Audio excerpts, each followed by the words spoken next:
Welcome to 51st Dates, the podcast. This is Jolie Moore. 1 year ago, I embarked on a journey that became a kind of experiment. My goal? Go on 51st dates in a single year. I'm not sure exactly what I was looking for. Validation? Sex? Maybe even love. This podcast you're listening to is a second experiment. It's been 2 years since that first date. It would have been January of 2019. When I wrote the memoir that forms the basis of this podcast, my editor called the book a cautionary tale. I never had the guts exactly to ask her what she meant by that. Maybe now I do. If it's not a cautionary tale for others, at least I can say it's one for me. Let me tell you how this podcast is going to work. Each week, I'm going to read a chapter, a date as it were, from my memoir. The plot twist? I haven't read it since I wrote it. I suspect I'm going to surprise myself. After I read the chapter, I'll share with you my thoughts, essentially from my future self. They say hindsight is 20/20. I guess we'll find out together if that's entirely true. For this first episode, I was going to read the preface and introduction to the memoir. But that's just background. I'll share it with you now. If you want to read it yourself, you can certainly do that with the free preview feature at any ebook retailer. Here's the skinny. This is actually ridiculously hard to say, but I guess that's what a few years of therapy are for, so here goes. I am the product of a childhood of abuse and neglect. As I record this, I'm about 40% of the way through the book, The Silent Patient. I know, it was a #1 New York Times bestseller, and I'm just getting to it now. Anyway, while I was reading it this morning, I came upon a passage where the protagonist talks about childhood development. He floats the idea that being a baby is probably sheer terror.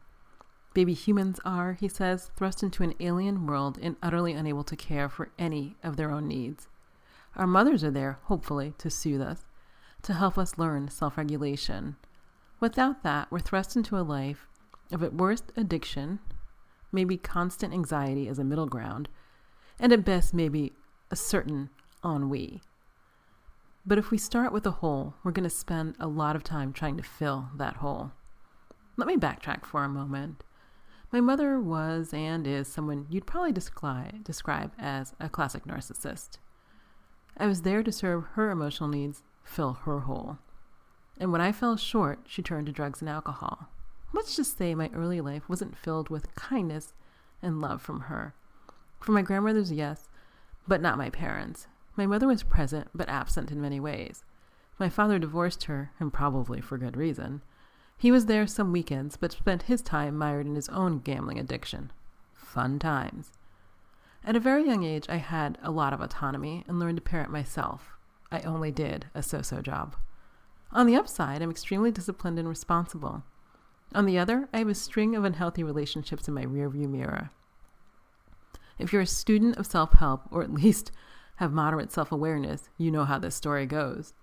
I moved out from living with one narcissist, but it's no surprise that I married another. Like my childhood physical abuse continued. There were only 9 years between the last time my mother hit me at 16 and the first time my ex-husband pushed me down on concrete at 25.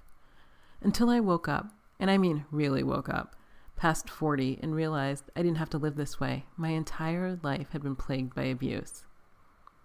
I think the result of this is that when I started the 51st Dates experience, I was not the most discerning dater. This abuse survivor, this was the person I put out into the world. Maybe I hoped the men I was pursuing would fill that hole that had been long empty of love. I often fill it with writing and work, sometimes with food binges, and its corollary, excessive exercise. Maybe this was a new coping mechanism. Maybe this was the cautionary tale my editor gleaned from the memoir's pages. So here we go. Join me on my journey of 51st Dates as I look for love, or maybe something just like it.